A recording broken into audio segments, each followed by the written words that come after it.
First of all, thank you for the organizers for inviting each and every person involved in such a nice, like organizers working hard for day and nights. So I will be talking about some relativistic effects on coronal ejection of variable luminosity sources. And I am working with Vladimir Kluzniak here, so this work was done under him. So the motivation of this problem was to study the GR effects for test particle moving around the compact variable luminosity objects. So here the picture is very clear. There is accretion disk and there is a corona above it. So it's optically thin, and we are interested to see if the luminosity of the object is changing, how this corona will be, like whether it will be ejected or there will be heating, or what will happen. So the things are not very linear here because we are considering GR, and here the radiative forces are not diminished more rapidly as compared to the gravitational force, because in Newtonian theory the gravitational force and radiation force, both of them vary as 1 by r squared.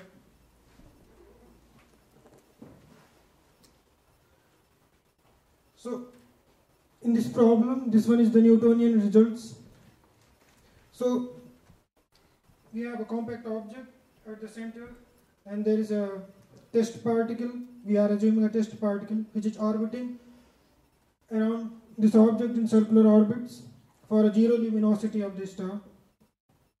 So if initially the luminosity is 0, we can say that this potential is Newtonian, and in this Kluzniak 13, it's very beautiful result, and he derived in a very simple way with the energy considerations that what will happen to a test particle which is orbiting around this variable luminosity object. So if the luminosity is changing, say increasing, and this lambda is defined as the Eddington luminosity. So here we can assume for the low luminosity assumptions that the potential will be modified like this. So it's like decreasing mass in the same way. So this is Newtonian potential where the mass has been decreased due to this increase in luminosity. So the particle was initially moving in a circular orbit when there was no luminosity, and because of this change in potential, the particle will follow a elliptical trajectory, and it will have some eccentricity which is defined here in terms of the luminosity. So it's clear that if eccentricity is greater than 1, it will be an unbounded particle, so it can be ejected if the luminosities have this limit which is proposed in this Newtonian result. So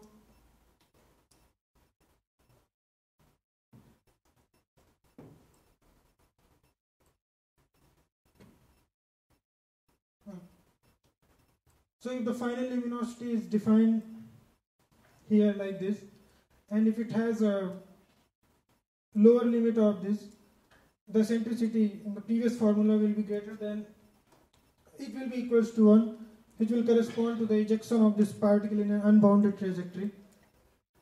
And this is so far the Newtonian result, and we will see how the GR results will affect this.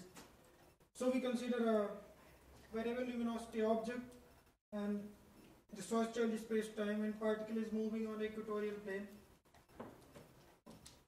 And here we will also consider the radiation drag. So particle is feeling the drag, and its angular momentum will be decreasing, and it will follow a spiral trajectory, and it will accrete on the surface of star. So it was already well described for the accretion flows by Walker and Walker et al. So he described that how particle will lose angular momentum due to radiation drag, and it will accrete onto the surface of star. So the units here are Eddington luminosity at infinity for the calculations, and the radial distance will be measured in units of gravitational radii. So in Newtonian dynamics, the luminosity which was required, say for initially luminosity is 0, so from that limit, the lower limit of the luminosity which will eject the particle is 0.5. So for example, I assume that there is no radiation drag, because in Newtonian result there was no radiation drag, so these results, just to check that how will it converge to the Newtonian results. So this one is for a test particle orbiting without any radiation drag with initial luminosity 0. So it's orbiting in a circular orbit, and this is purely GR effect. And so this is converging towards the Newtonian results. And if you will increase the luminosity, initial luminosity say 0.6, then it's rapidly converging towards the Newtonian limit. So here there are no radiation drag has been switched off. So this is how the particle loses angular momentum because of the radiation drag. So initially we start test particle at some radial distance. So here I am not showing the underlying equations because you have been seeing so many equations so far. So here we are just solving the trajectory of the test particle in Schwarzschild space-time. So we assume the initial condition for each integration, that its particle is orbiting in a circular orbit without any radiation drag, and here we switched on the radiation drag, and it follows a spiral trajectory, and it accretes on the surface of star. So here the luminosity is low. So this will accrete on the surface of star. In next slides I will show that it may be that it will not accrete because there exists a balance of the radiative force and gravity, which is known as the Eddington capture sphere. So at this radii, the particle may be captured without any accretion. So it varies from the surface of a star to infinity for this luminosity.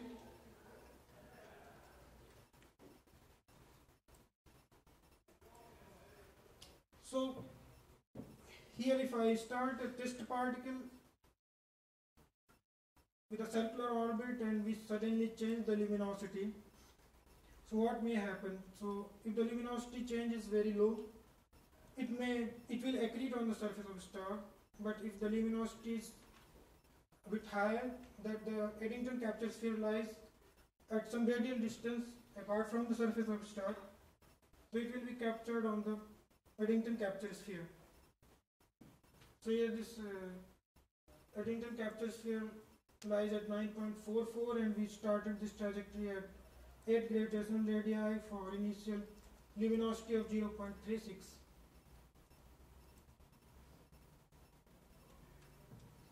So this is how the Eddington capture sphere radii varies with the luminosity. So here L escape is the luminosity at which the particle will become unbounded.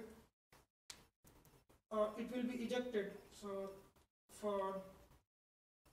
it's purely Newtonian. This one is without radiation drag, which I have shown before. So the radiation drag is playing a very important role here because this is the luminosity which will eject the particle, and it requires very, very high luminosity at the innermost stable circular orbit. So it has a point at which the Eddington capture sphere, and this I will define it as a escape sphere. So each radii at which for this particular change of luminosity the particle will be ejected. So this corresponds to the escape radii. So this I will define it escape sphere. So there is one radii at which both of the Eddington capture sphere radii and escape sphere radii are same. And interesting is that once you will include the radiation drag, of course it will be slightly less converging towards the Newtonian limit, and it converges a bit later on. And here it rapidly converges to Newtonian limit. So in previous case it was like for this 0 initial luminosity, and if initial luminosity is say non-zero, it's at first sight it seems that if the luminosity is higher for the test particle, it might be easier to expel it because of the radiation pressure, but it's not like that actually, because as you increase the luminosity, it requires even higher luminosity to eject the test particle, because a radiation drag is playing an important role here. So it's close to Eddington luminosity, which can eject the test particle at the innermost stable circular orbit. This is how the trajectory looks like in this in Schwarzschild space-time. So this is the star, and if I will start a trajectory at 12 gravitational radii, and the luminosity, so after changing the luminosity, the final luminosity is say 0.930. Actually we are checking that at which luminosity the particle will become ejected, or particle will be ejected. So what we do, we integrate the equations, and we see and we calculate the energy of test particle at various radii, and in Newtonian design we see that if the particle is unbounded, then it means this particle will be ejected, otherwise it can come back to Eddington capture sphere. So this is escape sphere, so that for this given final luminosity, test particles which are orbiting inside this escape sphere will be captured on this Eddington capture sphere, but all the trajectories which will start for this particular luminosity change, a final luminosity will be unbounded. So this particle is unbounded, it's not coming back, and it goes to infinity.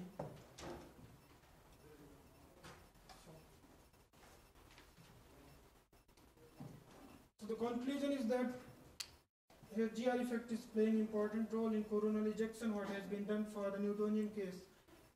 So, and this same argument can be applied for the plasma in corona, optically thin corona. So this can explain the coronal ejection, and as in first sight it seems that it should require less luminosity change to eject the test particle close to star. It's not like that actually. It requires almost Eddington luminosity to eject the test particle very close to surface of star.